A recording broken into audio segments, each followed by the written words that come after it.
Assalamualaikum warahmatullahi wabarakatuh. Kami dari kelompok 1 akan mempresentasikan tentang fenomena alam. Kelompoknya terdiri dari Danis sebagai ketua, Ahsan dan Nazif. Pertama, ada petir vulkanik. Dan bisa dilihat ini contoh dari petir vulkaniknya. Ini pengertiannya adalah sebuah fenomena cuaca yang terjadi bila petir terbentuk akibat munculnya tiang erupsi.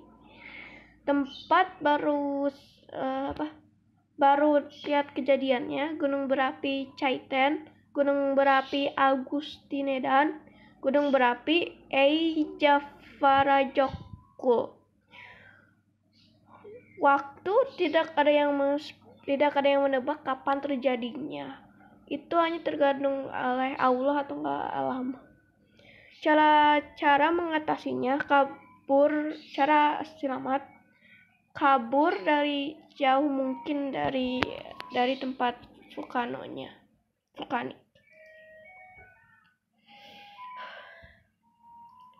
Lalu terjadi ada prosesnya menurut peneliti terjadi karena gumpalan abu dan uap air naik ke gunung berapi.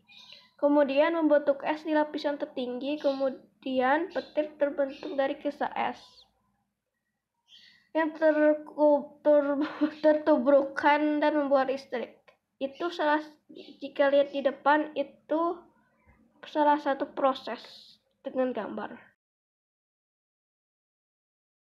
Lalu selanjutnya adalah badai busa. Badai busa adalah suatu jenis badai yang mengandung busa laut. Busa laut adalah air lautan yang mengandung konsentrasi bahan organik laut cukup tinggi dan menyebabkan beberapa air untuk menjadi seperti busa. Badai busa sebenarnya cukup sering terjadi, namun badai busa terakhir yang cukup besar dan dikenal masyarakat adalah Storm Gloria. Storm Gloria adalah salah satu badai yang mengenai Eropa pada tahun 2020.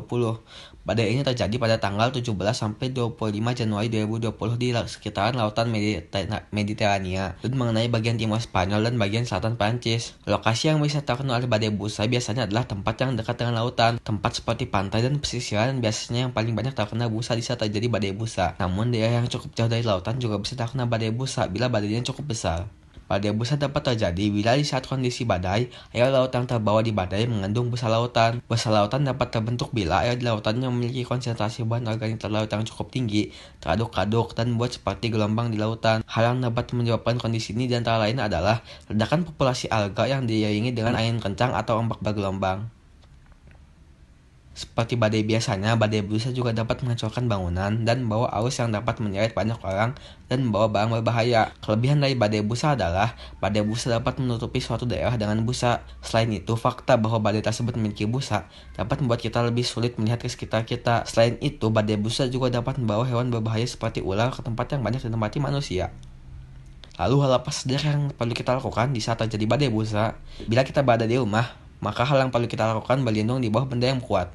Benda seperti meja, lemari, ataupun kursi.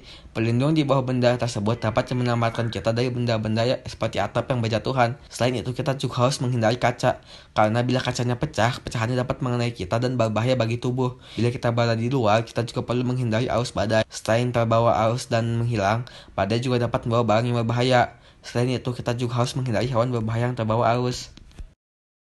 Assalamualaikum semuanya. Hari ini saya akan membahas tentang pasang merah. Penyebab pasang merah adalah di mana laut berubah menjadi merah seperti pasang merah adalah fenomena di mana laut berubah menjadi merah seperti darah. Bagaimana itu bisa terjadi? Ya, ketika ada kelebihan nutrisi di lautan, seperti ketika ada tinja atau pupuk yang tumpah ke perairan, maka sebuah spesies fitoplankton bernama alga merah yang ada di dalam air itu bereproduksi terlalu banyak dan akhirnya saking banyaknya airnya sampai merah.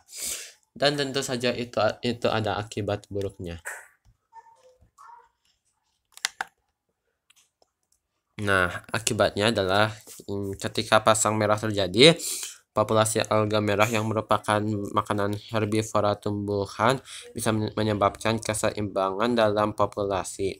Selain itu, para alga juga bisa membuat kebanyakannya zooplankton, sehingga menghabiskan suplai oksigen dan mematikan semua kehidupan berinsang di dalam. Terus, alga merah yang terlalu banyak bisa meracuni makhluk berinsang yang ada di dalam. Dan ikan yang keracunan itu pun bisa meracuni makhluk apapun yang memakannya, termasuk manusia.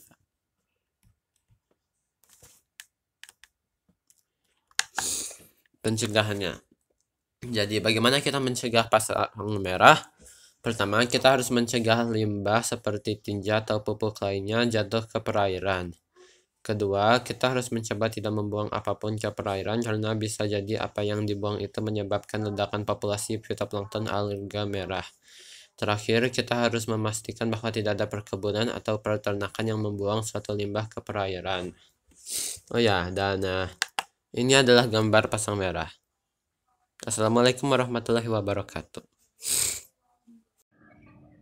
Itu saja dari kelompok kami. Dan terakhir, saya sebagai ketua akan membaca dalil tentang bencana alam. Fusilat ayat 16. Berarti, maka kami meniupkan angin yang amat gemuruh kepada mereka dalam beberapa hari yang sial. Karena kami hendak merasakan kepada mereka itu siksaan yang menginginkan dalam kehidupan dunia. Dan sesungguhnya siksa akhirat lebih menghinakan sedang mereka tidak diberi pertolongan.